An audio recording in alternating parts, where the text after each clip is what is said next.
Assalamualaikum dan selamat sejahtera kepada Dr. Wan dan rakan-rakan. Kami dari Kumpulan 4 akan membentangkan tentang kajian kami yang bertajuk Konsep Ekonomi Kapitalisme, Adam Smith dan Sumbangannya dalam Peradaban Dunia. Kumpulan 4 terdiri daripada 8 orang ahli iaitu Furqan, Hafizah, Wasuta, Syafiqah, Aniha, Laila, Amiro dan Prakas. Nama saya Aniha binti Rahim. Saya akan membentangkan tentang pengenalan tokoh iaitu Adam Smith.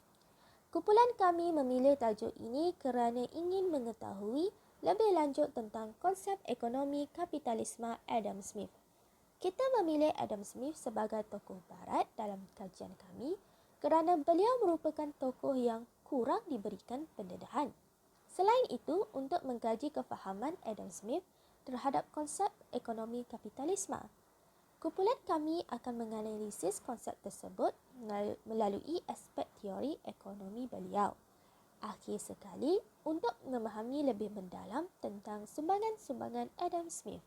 Sumbangan-sumbangan beliau seperti dari aspek intelektual, karya bukunya dan juga perkembangan pemikiran di Eropah. Adam Smith atau dikenali sebagai bapa ekonomi moden adalah seorang ahli falsafah Scotland. Beliau dilahirkan pada tahun 1723 di Kirkcaldy, Fife, Scotland dan dijaga oleh ibunya. Pada tahun 1766, beliau menerbitkan sebuah buku yang bertajuk The Wealth of Nations dan karyanya telah mempengaruhi pelbagai generasi seperti pemimpin-pemimpin, ahli politik dan juga pemikir yang masyhur seperti Alexander Hamilton. Seterusnya, pendidikan Adam Smith. Pada usia 14 tahun, Adam Smith memasuki University of Glasgow. Beliau mempelajari dalam bidang falsafah moral di bawah Francis Hutcheson. Pada ketika ini, beliau mengembangkan minatnya terhadap akal, kebebasan dan ucapan bebas. Pada tahun 1740, beliau menyambung pengajiannya di Balliol College, Oxford di bawah pameran Snell hingga tahun 1746.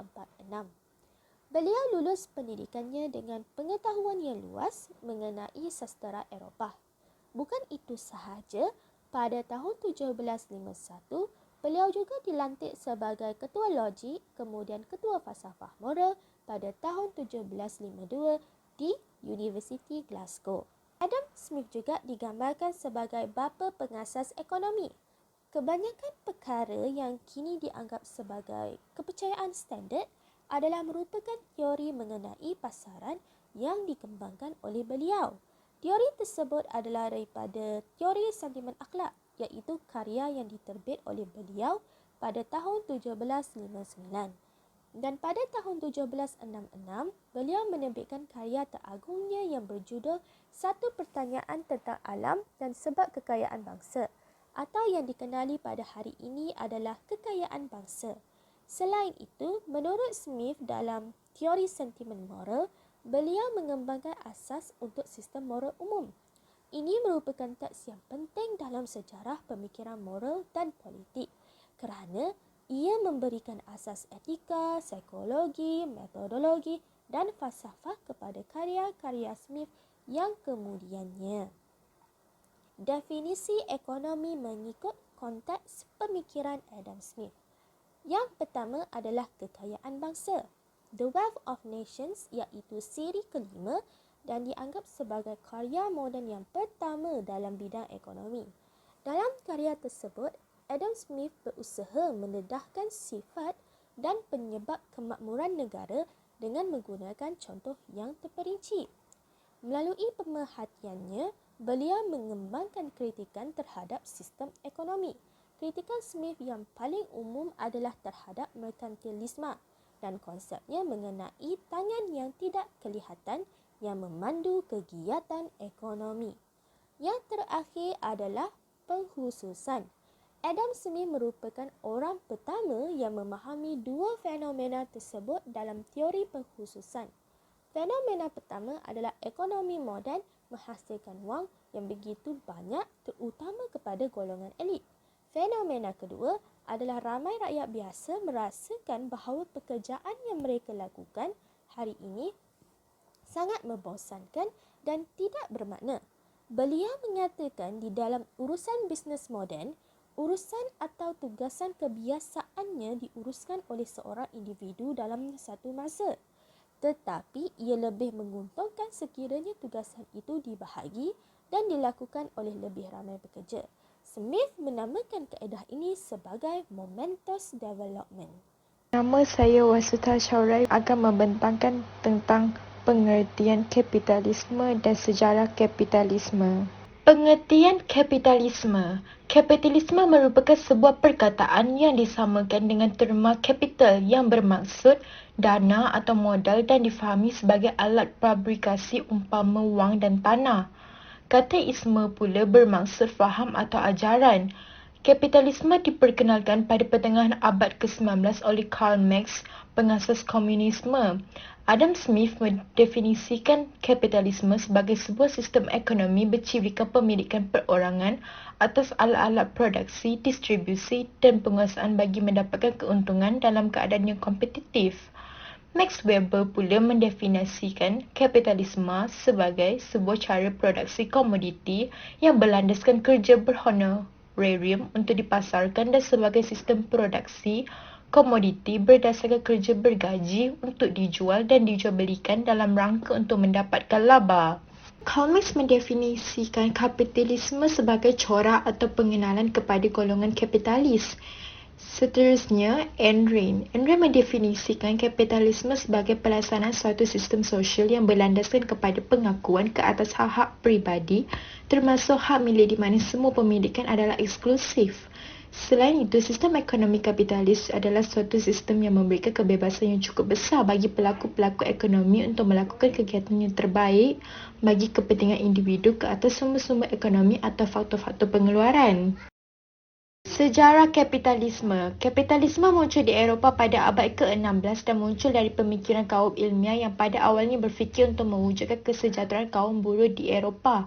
Menurut Dudley Dillard pula, sejarah kapitalisme melewati 3 fasa iaitu kapitalisme awal, kapitalisme klasik dan kapitalisme lanjut. Kapitalisme awal. Kapitalisme awal lahirnya institusi pasaran market pada abad ke-16 dan berlakunya perkembangan perdagangan jarak jauh antara pusat-pusat kapitalisme dunia. Dan pada kapitalisme awal, ianya hanya tertumpu pada industri pakaian dan kemudian berkembang dengan adanya usaha perkapalan, pergudangan, bahan-bahan mentah dan barang-barang.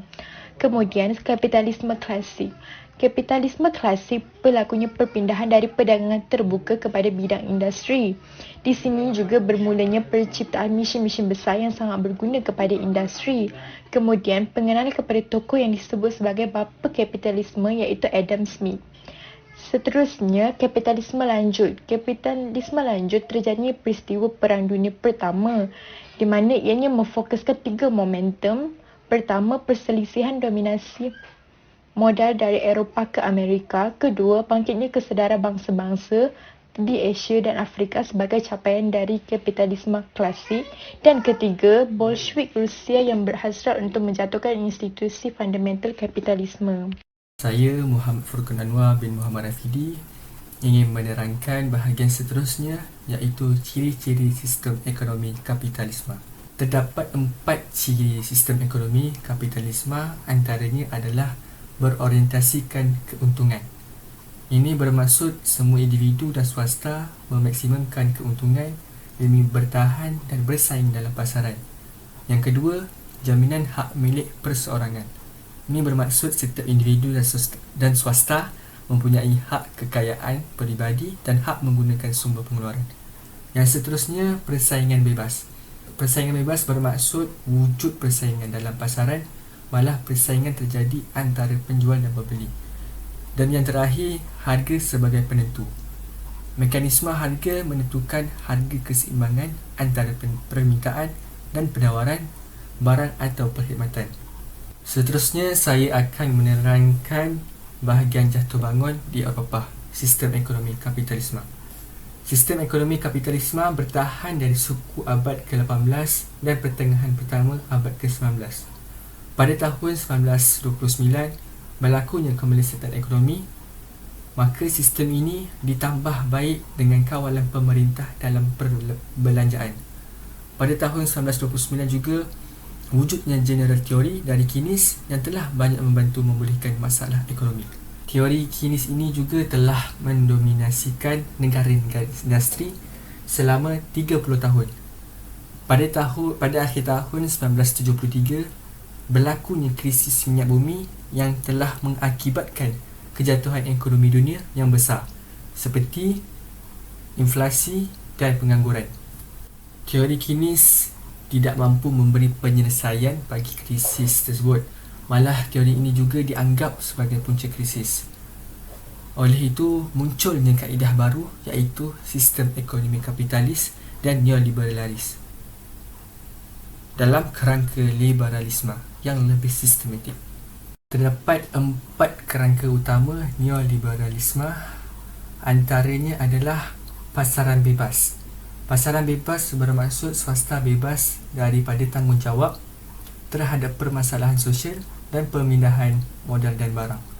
Yang kedua, sekatan belanjawan perbelanjaan awam.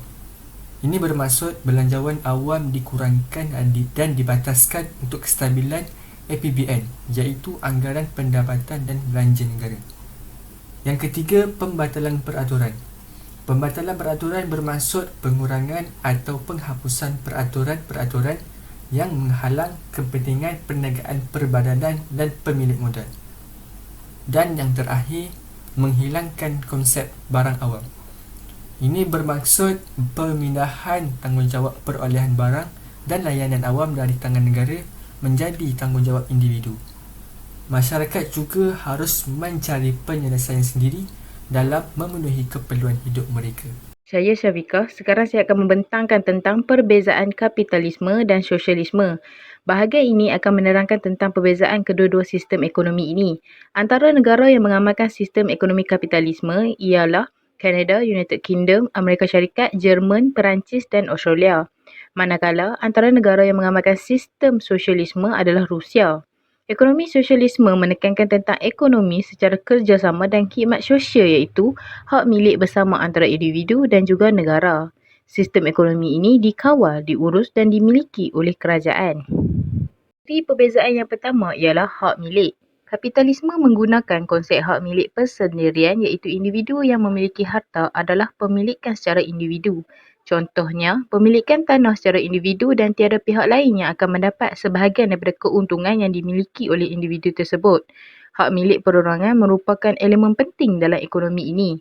Hak milik kapitalisme ini dapat meningkatkan keuntungan dengan hasil usaha individu itu sendiri tanpa melibatkan bantuan dan tidak perlu memberikan sebahagian untung yang dimiliki kepada pihak yang lain. Contoh hak milik persendirian dalam ekonomi ini seperti tanah yang dimiliki individu.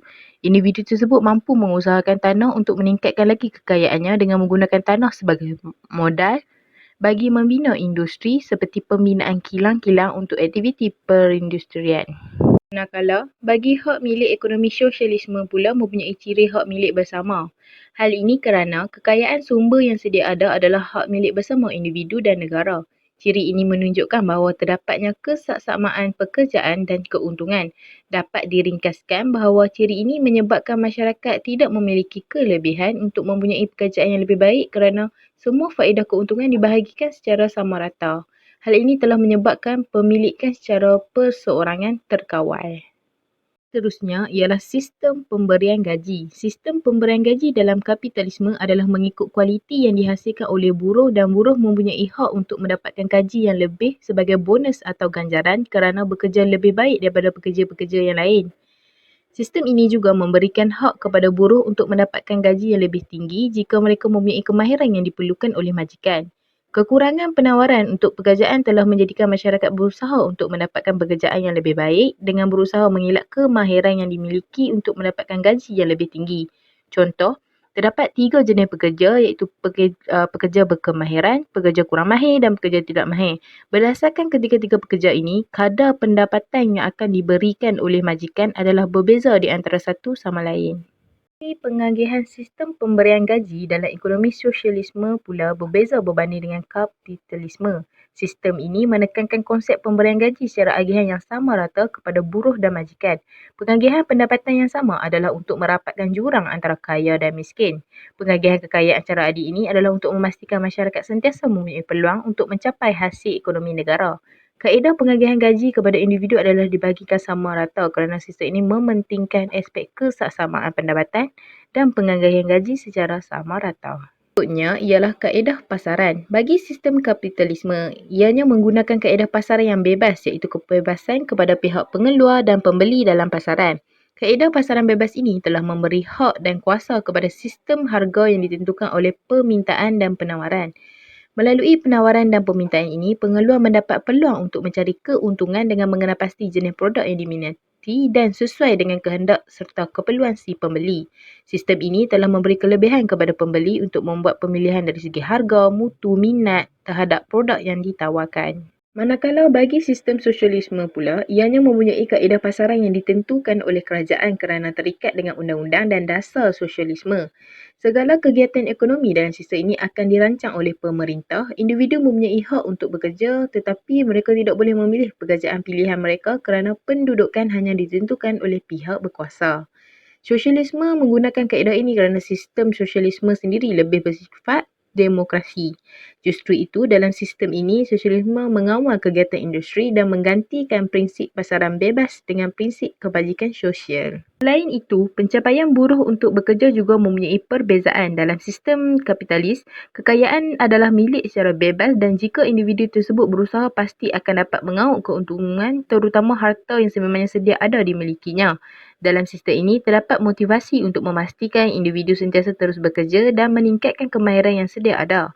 Sistem ekonomi ini juga terdapat ganjaran dan pulangan yang menguntungkan kepada pekerja untuk bekerja dengan menghasilkan perkhidmatan dan produk yang berkualiti. Oleh itu, setiap pekerja yang mengamalkan sistem kapitalisme ini akan berusaha mendapatkan ganjaran yang disediakan oleh majikan. Antara contoh ganjaran tersebut ialah peningkatan kadar gaji dan kenaikan pangkat. Bagi pencapaian buruh dalam sistem sosialisme ini adalah buruh tidak bermotivasi dan tidak dapat menghasilkan pengeluaran yang berkualiti kerana tiada ganjaran.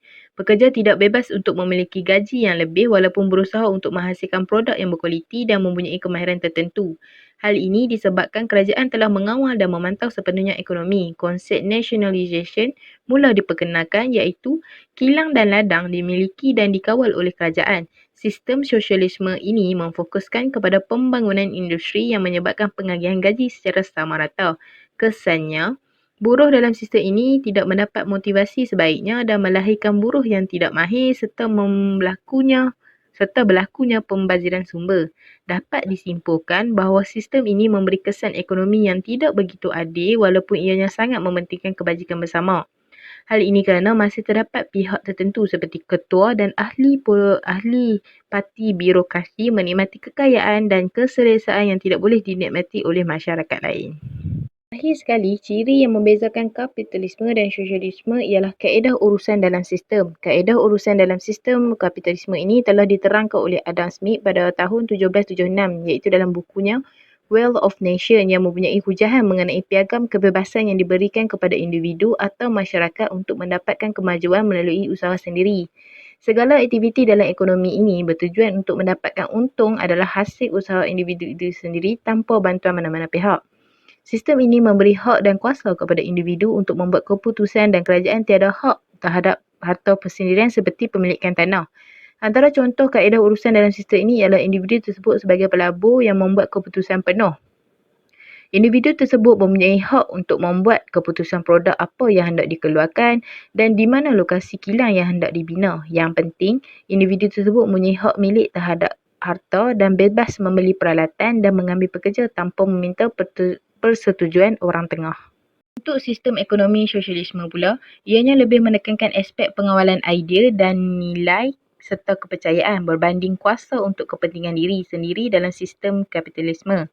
Kaedah urusan dalam sistem ini menekankan hartanah dan kaedah pengeluaran dipegang secara bersama. Hal ini disebabkan sosialisme mementingkan urusan dalam kerjasama dan khidmat sosial kerana percaya bahawa kejayaan sesebuah ekonomi akan berubah secara evolusi bukan secara revolusi iaitu secara paksaan. Tuntasnya, sistem ekonomi kapitalis adalah sebuah fikiran daripada teori yang diasas oleh Adam Smith.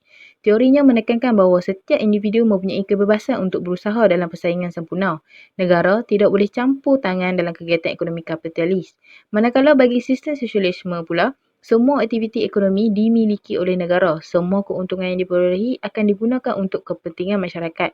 Saya, Siti Nurhafiza binti Syed Hasan, akan menerangkan bagaimana sistem kapitalisme mendominasikan sistem ekonomi dunia.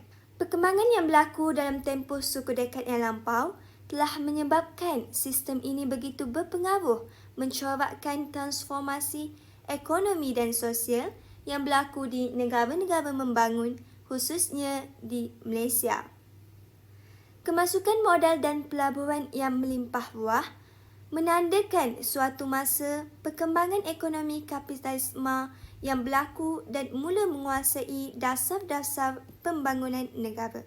Terdapat beberapa ciri yang diterima bahawa sistem kapitalisme dapat mendominasikan sistem ekonomi dunia. Antaranya ialah sistem kapitalisme yang merupakan ekonomi pasaran bebas, menekankan konsep kedaulatan pengguna, persaingan sempurna, mementingkan faedah penyimpanan dan kebebasan memiliki harta secara individu.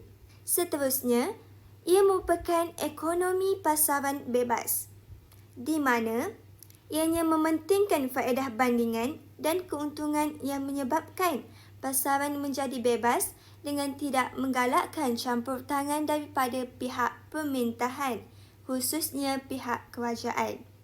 Selain itu, sistem ini juga menekankan konsep kedaulatan pengguna.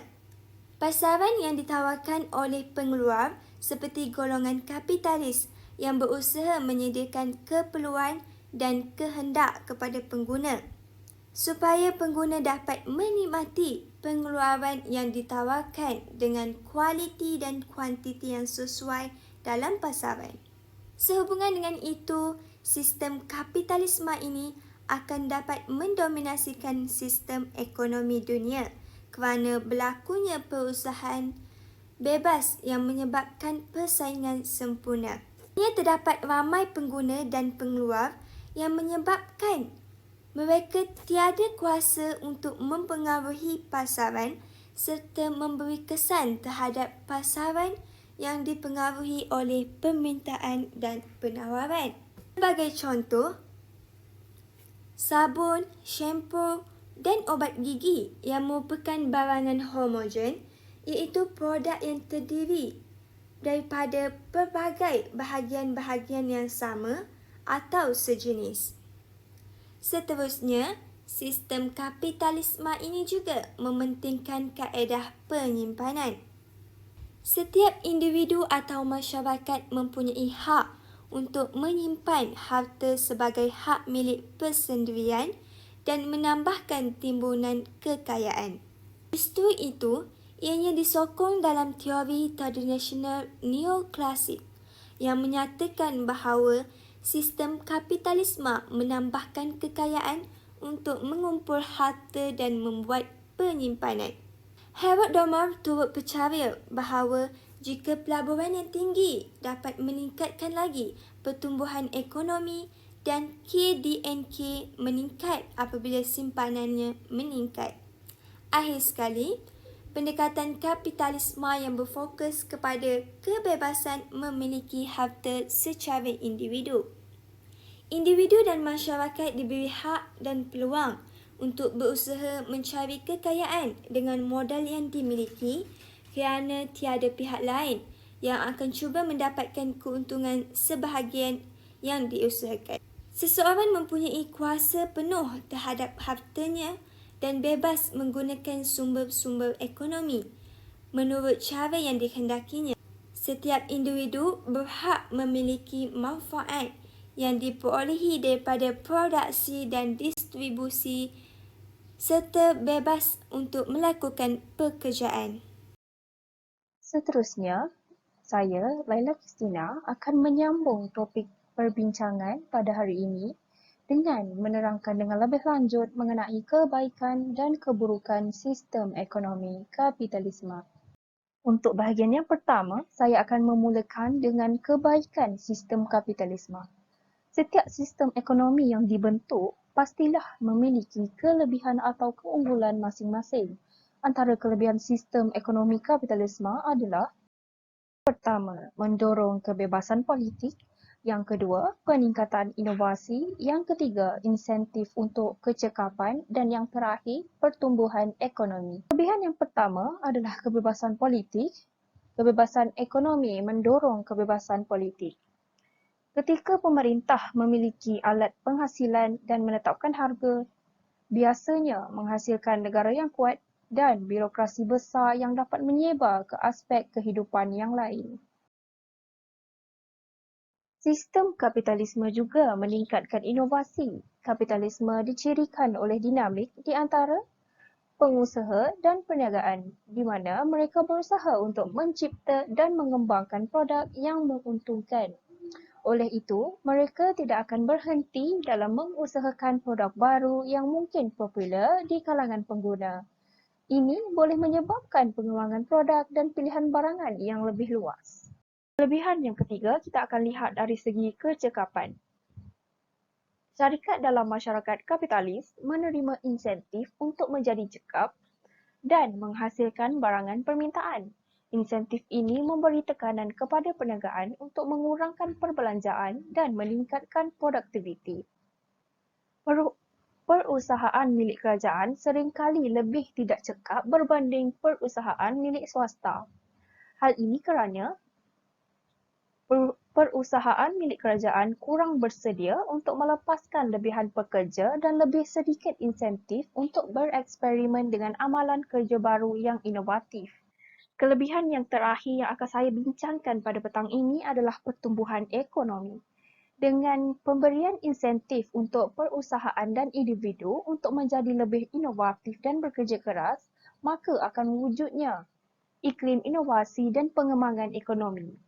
Hal ini akan menyumbang kepada KDNK sebenar yang lebih tinggi dan seterusnya. Dapat dilihat dalam peningkatan taraf hidup masyarakat. Sekarang kita akan teruskan dengan keburukan-keburukan sistem kapitalisme.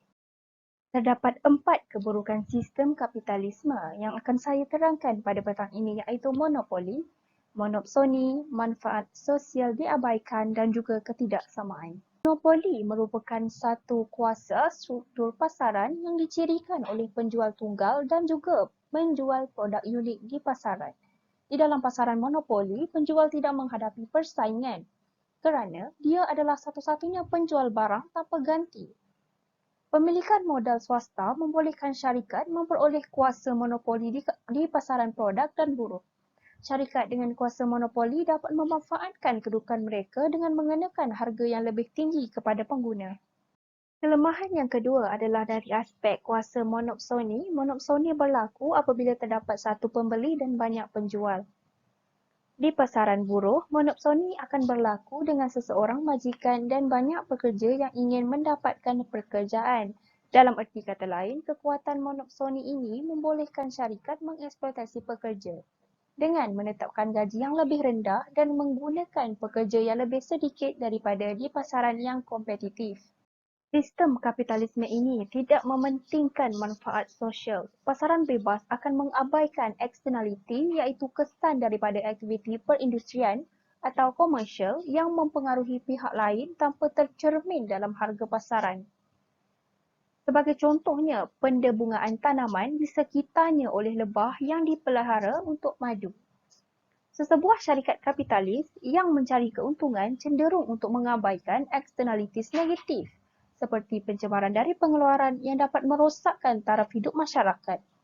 Begitu juga di dalam ekonomi pasar bebas akan menyediakan barang dan dengan eksternaliti positif seperti kesihatan, pengangkutan awam dan pendidikan akan mengurangkan persediaan. Hal ini akan menyebabkan peruntukan sumber alam yang tidak cekap. Bahkan penyokong kapitalisme akan mengakui bahawa penyediaan barang awam dan perkhidmatan awam oleh pemerintah adalah penting untuk memaksimalkan potensi masyarakat kapitalis.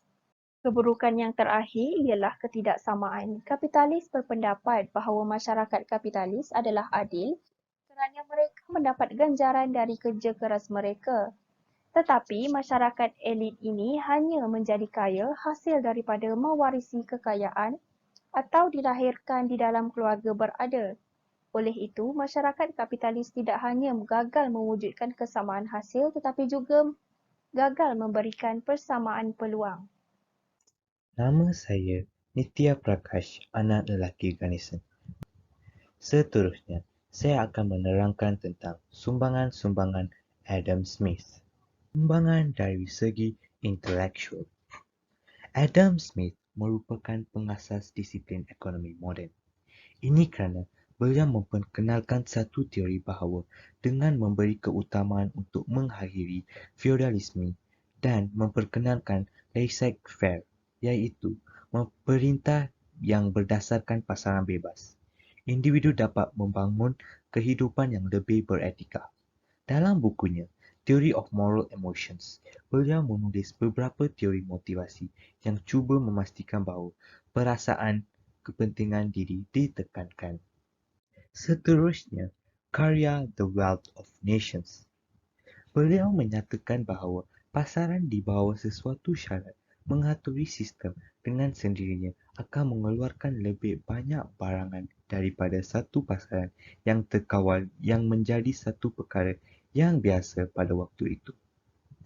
Hanya membenarkan kerajaan memegang tanggungjawab yang tidak dapat dilakukan oleh badan yang bergantung kepada keuntungan saja. Sebagai contoh, menghalang seseorang daripada menggunakan kekasaran atau penipuan untuk mengelakkan persaingan, perdagangan atau pengeluaran. Di samping itu, ia mempunyai kepercayaan ekonominya sendiri. Ini kerana kekayaan negara diukur dengan stok emas dan peraknya. Contoh, mengimport barang dari luar negara dianggap membahayakan negara kerana ini bermaksud kekayaan mesti dilepaskan untuk membayar harga barang tersebut.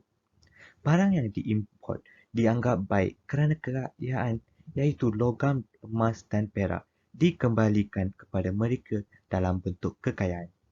Di samping itu, pekerja mahir tidak dibenarkan bergerak bebas antara bandar lain untuk menjual barang. Oleh itu, penghilang dan peniaga harus mengemukakan petisyen kepada raja untuk melindungi monopoli mereka. Seterusnya, peralatan penjimatan tenaga kerja juga dilarang sama sekali kerana dianggap sebagai ancaman kepada pengeluar. Karya Theory of Moral Sentiments 1759. Adam Smith menyatakan bahawa intipati moral bergantung kepada simpati antara ejen dan penonton. Dengan kata lain, individu dan masyarakat berkait rapat dengan sifat moral. Di sebalik kecenderungan minat semula jadi, beliau juga berusaha mendamaikan sebab-sebab manusia dan kemampuan untuk membentuk pertimbangan moral. Beliau juga mengkaji pemikiran moral masyarakat pada masa itu dan percaya bahawa kesedaran sebenarnya adalah hasil daripada hubungan sosial. Sumbangan dari aspek buku Wealth of Nations. Melalui bukunya, Adam Smith telah mencetuskan idea tentang perdagangan bebas laissez-faire. Menurut beliau, kerajaan tidak harus campur tangan dalam hal ehwal ekonomi dan perdagangan. Doktrin laissez-faire dikembangkan oleh Adam Smith di England dengan menubuhkan School of Political Economy, pengkritik dasar perdagangan. Adam Smith mengkritik dasar ekonomi merkantilisme yang dilaksanakan oleh negara-negara Eropah. Beliau menentang tindakan yang diambil oleh negara-negara untuk menguasai tanah jajahan. Penguasaan politik jajahan akan meningkatkan beban kewangan negara. Di samping itu, pengkhususan antarabangsa. Adam Smith menyatakan juga bahawa perdagangan bebas akan meluaskan pasaran dan pengkhususan kerja. Perkembangan ini akan menyebabkan berlakunya lebihan hasil yang dapat dipasarkan ke luar negara. Perkembangan ini menunjukkan pengkhususan antarabangsa menjadi sebahagian daripada proses kemajuan sesebuah negara. Adam Smith juga berpendapat Perdagangan bebas akan menambahkan sumber pendapatan sesebuah negara itu. Beliau juga berpendapat perdagangan bebas akan mengurangkan kos pengeluaran dan menyebabkan pengaliran modal ke sektor yang lebih produktif. Akhir sekali, nilai dan penggelasan masyarakat. Melalui bukunya The Wealth of Nations, Adam Smith juga turut mengemukakan pandangan mengenai nilai dan penggelasan masyarakat. Menurut beliau, nilai merujuk kepada kuasa untuk membeli sesuatu barang lain. Masyarakat dikelaskan kepada 3, iaitu mereka yang hidup dengan memperoleh sewa, upah dan untung. Nama saya Amir Syafiq bin Kadir Medin, bernama metrik A174127. Saya akan sambung sumbangan yang ketiga, iaitu dari aspek perkembangan pemikiran di Eropah. Dalam amalan perdagangan, beliau berpendapat tiada siapa yang boleh menjalankan perdagangan jika mereka menjangkakan akan mengalami kerugian pada masa hadapan jika berdagang. Faedah perdagangan harus dinikmati oleh kedua belah pihak. Kekayaan sesebuah negara bukan dalam kuantiti emas dan perak yang dimilikinya, tetapi bergantung kepada jumlah pengeluaran dan perdagangan. The Theory of Moral Sentiment atau lebih dikenali teori sentimen moral, antara perkara yang dibincangkan dalam karyanya adalah tentang kesedaran terhasil daripada perhubungan sosial. Teori simpati yang menerangkan bagaimana pemerhatian terhadap orang lain yang menyebabkan seseorang itu menyedari tentang diri dan kelakuan dirinya. Seterusnya, Adam Smith menekankan pentingnya meritokrasi. Meritokrasi mendorong masyarakat agar selalu memperbaiki dirinya sendiri dan mewujudkan pengkhususan dan kecekapan dalam ekonomi bagi keseimbangan. Adam Smith menekankan bahawa proses pengumpulan modal harus dilakukan terlebih dahulu daripada pembahagian kerja. Dalam teori percukaian beliau berpendapat kerajaan wajib mengenakan cukai dengan cara tidak menggugat kesejahteraan ekonomi dan rakyat sesebuah negara. Negara patut mengekalkan penguasaan ke atas emas dan perak serta mengenakan cukai ke atas barangan import selain memberikan subsidi kepada pengeksport dan melindungi industri domestik. Seterusnya adalah kesimpulan. Sistem kapitalisme berpendapat bahawa sistem ini akan mewujudkan jurang perbezaan yang besar antara golongan yang kaya dan miskin. Kapitalisme juga merupakan sistem ekonomi yang menggalakkan pelaburan dan perniagaan secara persendirian berbanding ekonomi kawalan kerajaan. Antara kesan kapitalisme pada era ini adalah yang kaya menjadi lebih kaya, manakala yang miskin menjadi lebih miskin. Hal ini dapat dilihat melalui urus niaga perniagaan di mana mereka memaintenkan kroni-kroni mereka dalam pemberian tender dan kontrak. Ini akan menyebabkan rakyat awam tidak berpeluang mendapat tender atau kontrak bagi membesarkan lagi perniagaan mereka. Ini juga akan mengurangkan peluang kepada usahawan muda yang ingin menceburi bidang perniagaan. Kesan lain adalah dasar penswastaan agensi dan syarikat milik kerajaan. Dasar penswastaan bermaksud di mana kepentingan atau pelaburan kerajaan dalam syarikat milik kerajaan akan beralih daripada tangan kerajaan dan orang awam kepada pihak swasta atau individu pemilik baru. Jika dilihat di Malaysia, syarikat besar seperti Telekom Malaysia, Syarikat Penerbangan Malaysia MAS dan Tenaga Nasional Berat TNB adalah contoh daripada dasar penswastaan ini. Dasar penswastaan ini dilakukan oleh kerajaan kerana apabila ia telah dimiliki oleh pihak swasta, maka kerajaan tidak perlu suntik dana bagi mengembangkan syarikat tersebut. Maka mereka dapat jimat sebahagian belanja mereka. Kesimpulannya, sistem kapitalisme ini ada kebaikan dan keburukannya. Pandangan orang awam, sistem kapitalisme ini gagal membawa kesejahteraan kepada penduduk negara yang mengamalkan sistem ini. Oleh itu, sebuah sistem ekonomi yang tidak memaksimumkan keuntungan sahaja perlu dibina, di mana dapat mengimbangkan keuntungan dan kebajikan masyarakat secara sama rata. Ini jelas dapat mengurangkan jurang antara orang kaya dan orang miskin, malah dapat memberi kesejahteraan kepada rakyat sesebuah negara tersebut.